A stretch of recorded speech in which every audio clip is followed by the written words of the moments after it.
So this week's video is mainly about electrical work. I'm cleaning up all the grounds on all of the lights on the outside of the Travelall. Trying to get working turn signals front and back and working headlights, as well as buttoning up under the dashboard, hooking up the washers and the other stuff that's under the dashboard. I've been working on getting the correct firewall grommets for a couple of weeks, and I don't have those yet. I've found a temporary solution, so I put those in just so I can keep things moving, because I've got to keep things going on this thing. I basically got to get off of doing that and working on the roof. The other major thing I did was installed a new instrument panel that I got at Harvester Homecoming. I swapped that out for the original 1963 version, which has bigger indicators on the dashboard and a full set of black indicator dials, which is really cool.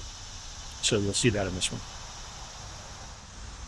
The other thing that's happening is I've noticed on the underside of the Scout, I've got a pretty sizable oil leak somewhere, and I'm not sure where it's coming from yet.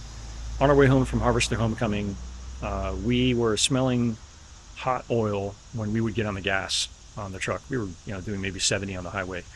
Every time we got on the gas, we would smell hot burning oil. The engine was full. I checked it several times on the way out there and on the way back. We weren't burning oil, so it's coming from somewhere else, and I'm not sure yet. The whole undercarriage is pretty well sprayed with oil from the transmission back. What we were smelling was hot oil spraying on the mufflers and cooking. So I sprayed a bunch of that stuff off. I sprayed it with oven cleaner and then hit it with the pressure washer and cleaned it off. Now I've got to figure out where that's coming from. The problem I'm having is there aren't any shops around me who want to work on 40-year-old trucks anymore with manual transmissions. So I'm scrambling to source somebody who can take a look at this thing and help me fix it. These are the reverse lights that I bought from a vendor in Fort Wayne. I don't have these. As you can see, the back of my truck has nothing. There was nothing here. When I got the truck, there was a giant reverse light that was bolted up to the top here and a bunch of other lights that I wanted taking off. So I don't remember where these actually are supposed to go. I think they're supposed to go up here somewhere as reverse lights. I would think that they might go a little bit lower than that, but that would be my guess, somewhere up here, because I don't have any room for them down here with the bumper being in place. Now I do have a chrome bumper from the green truck that I could use here. I could just pull this one off and put the chrome bumper on, which I may very well do. We'll have to see how that looks. And that bumper has reverse lights in it, so it depends on whether or not, if I take this off, or what I'm going to do here. But I could easily mount these up here, and I think that would look pretty good. I would just have to drill into my truck and then run the wires and all that good stuff. That's a project for a later time. We'll have to see.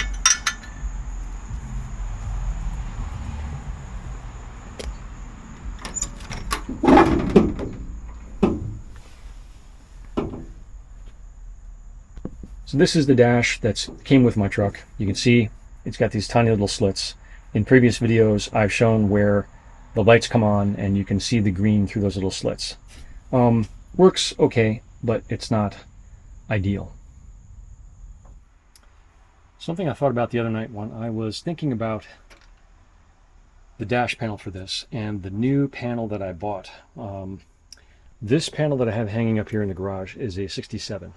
This is the back of the dash panel, and it's got these built-in sections for the light sockets, which pop in and out. I'm going to try to pop this one out, right? So it's basically like a socket, and it pops into these holes. I am pretty sure that, well, no, I know for a fact that the panel that I have on my truck does not have this bottom socket. It doesn't have, it doesn't have the bottom hole there. It's got the ones for the top because that's what they had to put in place for the panel lights. These lights, this light here, illuminates that gauge and that gauge. But I want to see if the back of this is the same as what I have in my truck. All right, my worries were unfounded. I am still, in fact, in good shape. You can see what I have in my dash is, it's the same socket. This is my bulb. My dash has these green indicators. Basically, it's like a green piece of plastic. You can see there's a hole in that one. And that's one of the reasons I wanted to swap my panel out, because that hole is on the other side too. It does flash green, but it would be really nice if that green was completely solid so that it was green, but it's not. So what I'm going to wind up doing is taking this panel out. I'm going to swap some of the dials out and put the new one in, and I think I will be in better shape. So actually, I might get started on that right now because I've got a free evening. So I've just replaced the dashboard. These gauges are all original to this new panel. I decided to leave this gauge in because the original one that came with the truck is so cloudy I can't see it, and I would have to get this bezel off. So I'm gonna have to take careful note of the mileage on this one, because that's, as far as I know, original to the truck. This one is like 80,000, that one's 40. So I'm gonna hook up the battery right now, see if anything burns down, and then try the lights out. All right, battery's hooked up. We have panel lights. They look pretty good. Look at that. That is a million times better than before. That's also a million times better than before. The flasher is not working, so I'm gonna have to figure out what's going on there, but I like what I'm seeing here a lot more. I'm not getting anything, I'm barely getting anything through those two, these two gauges, but this gauge is working really well. Just that alone is worth the time and the effort right there. Super nice, and I am also happy that I'm now getting lights through there as well. So let's try this, and let's try, so lights are on, and I've even got, look at that, high beam light is on right there. Sweet. So we're making progress here. This is really good news. I like this a lot. I might come out here and turn this on a little bit more when I have a little bit darker, when it's a little bit darker out here. So this is the original panel that came out of the 63. You can see original. This is the original gauge. I took it out because, I mean, look at how foggy it is. And I don't think I can get behind there to clean it out. That's original to the 63. This is from the Harvester Homecoming truck. So I'm going to leave this in here. I'm just going to keep all this together. And I've got a note on the back that says what it came from. So I'll store that away. This is the reason I wanted to change those indicators out. I mean, if you look at the centers of those things, they're both broken out. For whatever reason, they made them really, really thin. And over time, they basically, I guess, melted or broke, or somebody stuck something through there and just messed them up. So what I have now is so much better. So happy I did that. I'd like to see this. Check this out. Can you see that nice big green indicator? Open that dashboard. That's what all this is about right there. That makes me so happy. Totally worth it. Totally worth all that time. Worth the money and worth the time. And having these lit up is really great too. I'm really psyched to see those lit up. They're not as bright as the temp gauge for some reason, but having those lit up is awesome. So now we get to test out and see if they work.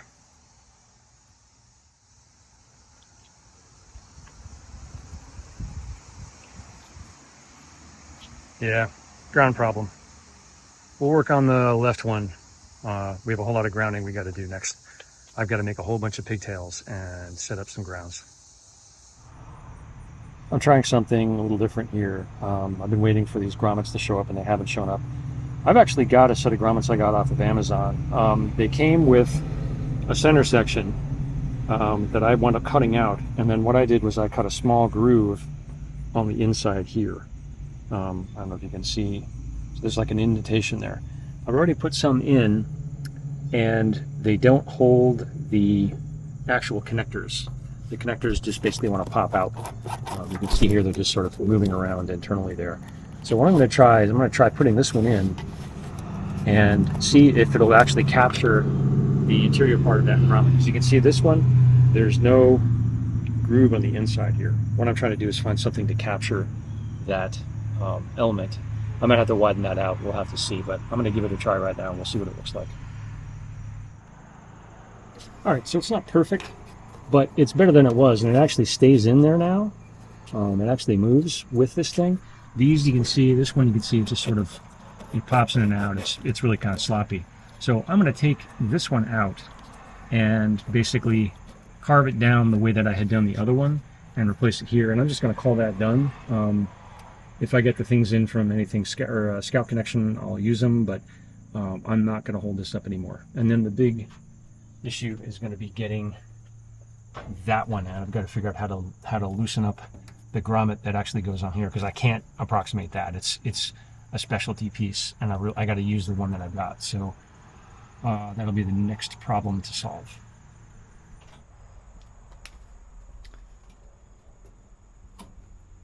All right, so pulling out the light switch indicator, left indicator is now working.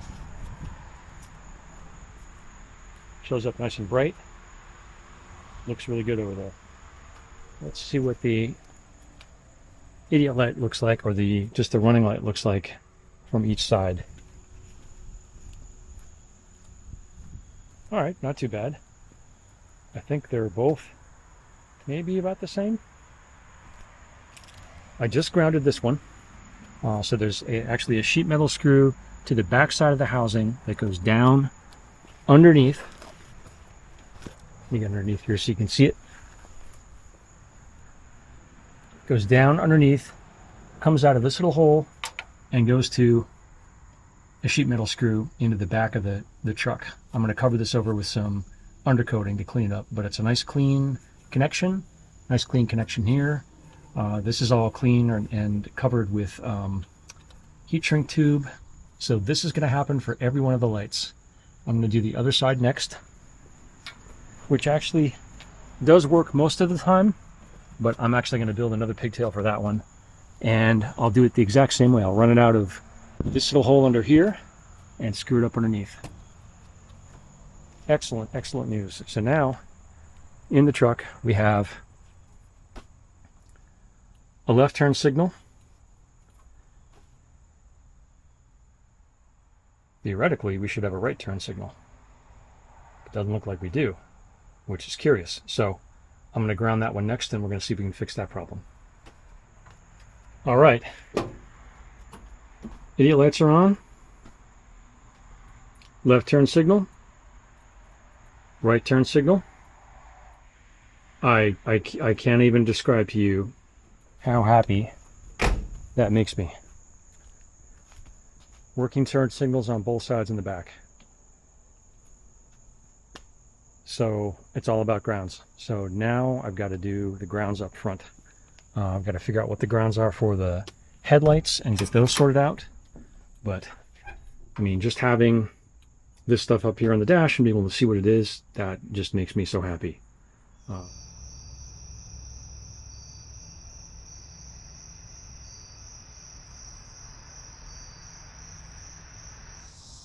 So this needs to be grounded as well. But that's another good sign. So what I'm going to do right now is make hopefully one good wiring harness out of about 4. This is the harness that was out of the truck. There were some crazy splices that were put in this thing when I got it. It was a mess. This is one I got used. I put a splice in here, and what I've got to do now is basically widen this. This is a really crappy bucket, but I'm going to use it for the time being as a spare. I have to widen this section out to be able to fit a regular 1157 socket in here. It's got to go in like that. So I'll get some files out and do that in a minute. But first, what I'm going to do is use, this is the original connector from the truck. As you can see, it's been hacked into a bunch of times here. There's, I mean, it's just, I don't even know what the hell they were doing. And then this went down to the 1157 connector, which is garbage. So I'm going to splice here, get rid of all this crap, and basically go right into here and make one good connector out of these two. So let's get started.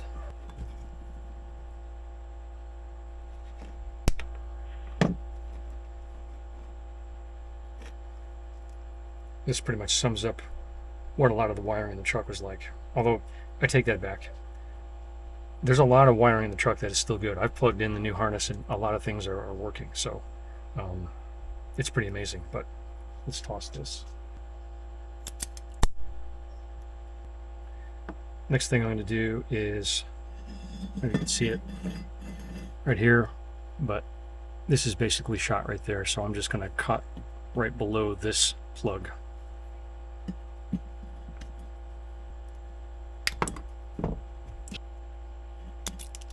Got these nice set of cutters at a yard sale. Really happy to find these. Very cool to have. Alright, looks pretty good.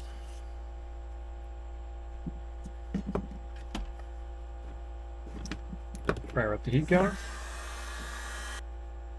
Alright, let that cool down. Now the next thing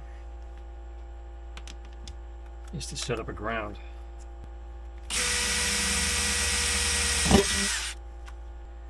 Just put a ground in here. It's a very short strap, but it doesn't need to be very long because it's basically going to go through the sheet metal and just go back up onto the back side of the sheet metal there, so it doesn't need to be crazy. So that's in place. I'll cover that up with some paint later. In the meantime, let's open up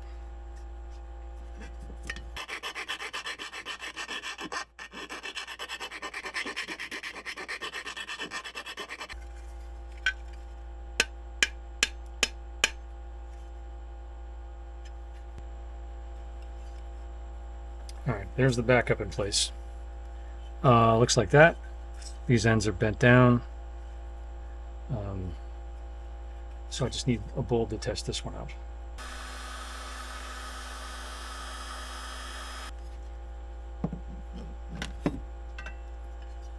So that one is slightly longer, but I don't think it's going to hurt anything.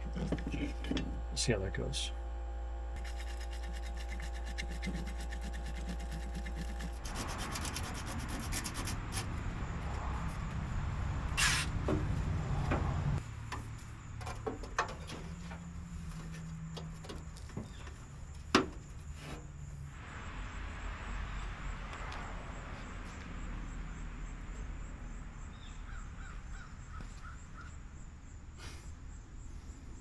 All right, so that's interesting. Clearly there's another ground that's got to be figured out, and I think it's got to do with these. These need to be grounded next. What's happening right now is with all the lights off, the indicators work.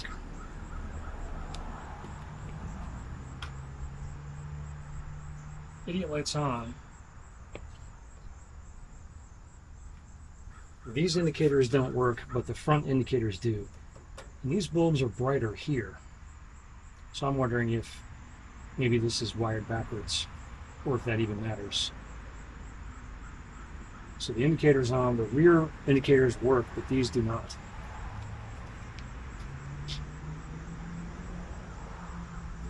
And then turning on regular bulbs shuts off the indicators.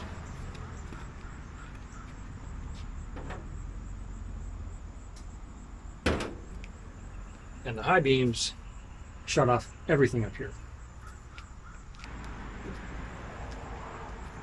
So clearly there's more I've got to figure out with the bulbs, the actual headlights next. I've got to figure out how those get grounded. So, update. Pulling the button, I've got both of the headlights working.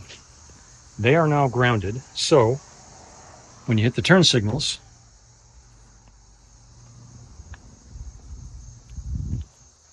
front turn signals work, which is great. Both sides work, working and tested. Back sides are still working. Here's the funny thing though. Using the high beam, so the high beam is indicated on, that still kills the headlights, but the turn signals work. So I'm still a little confused. Turn signals actually look brighter now. They looked kind of dark before when it was just running lights. So I wonder if grounding the headlights actually helped us a bit here. Let me turn the I-beam off and the headlights off. Yeah, I mean, the turn signals are super bright, which is great. But I'm just going to leave them for now. But it's nice to have that running. So, with the exception of the high beams, and I think I just have to ground the high beams. I think I probably have missed the wire somewhere. Oh, interesting. So hold on a minute. I've just put the indicator on. The front indicator is not working, but the rears are. So that's still an issue. So I think maybe if I figure out what the high beams are doing, that will help that situation. So the hunt for answers continues. The other thing I did was I actually screwed the top of the dash in. It's dark, it's getting dark early, and I've been working late each night. So I'm gonna try to get in and do the bottom supports on the dash and hook up as much as I can under the dash, get the windshield wipers working and other stuff, get the electrical working, and then I've got to move to the roof because it's already middle of August and I've got to get this thing sanded down and painted before it gets cold. You can see here all I really did for the headlights was to put a screw in the back of the headlight bucket and just run that right to the grounding screw on the inside of the fender there where the indicator lights are. So I'm going to clean all that up with some zip ties or something when I get this thing eventually buttoned up. But for now, it works and that's good. Here's what the side mat looks like. I don't think you can get any better than that. They did a fantastic job.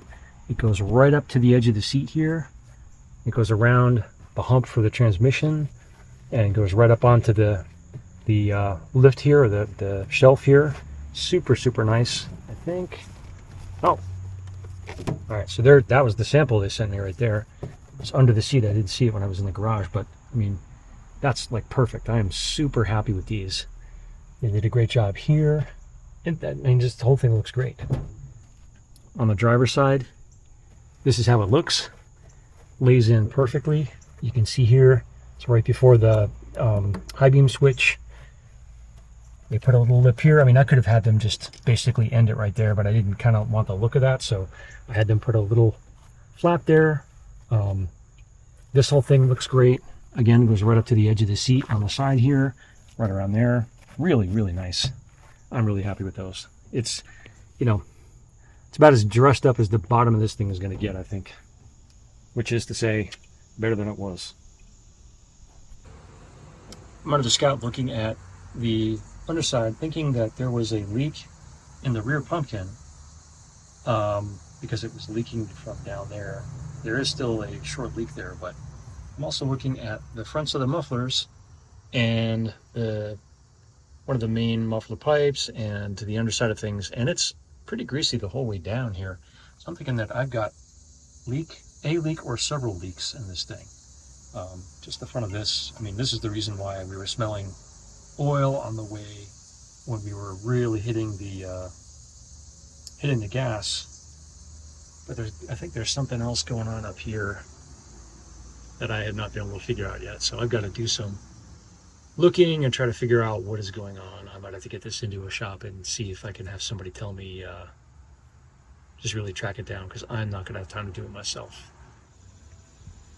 Here's what the bottom of the truck looks like after having sprayed it with some oven cleaner and the pressure washer. I got all the oil off of the mufflers and a lot of the drive shaft and some of the back section of it there, some of the transmission here, and some of the bell housing.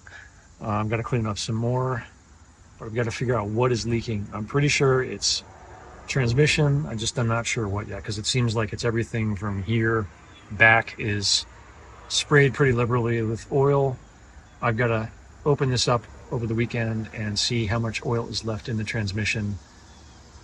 That's going to tell me what's going on. If this is low, then I know that it's transmission, and I've got to sort out what's happening next.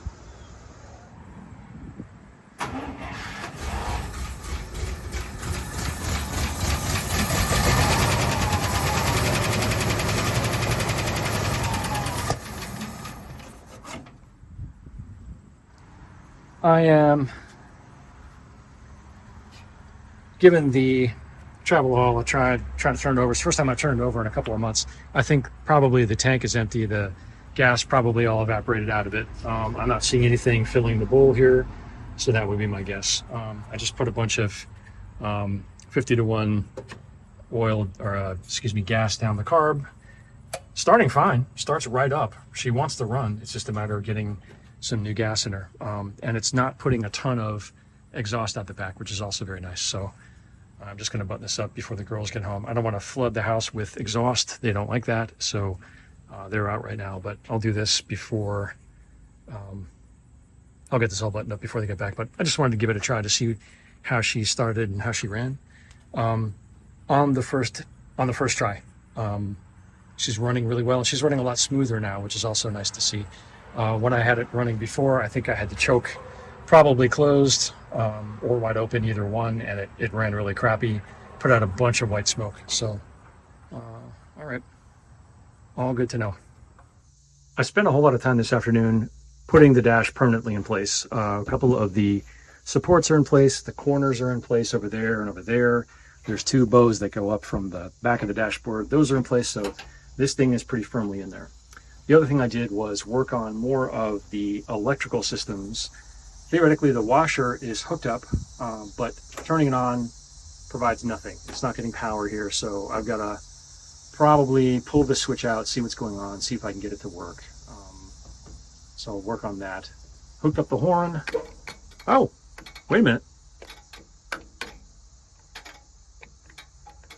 I hear something. It did kind of work there, so there's probably a short in this somewhere.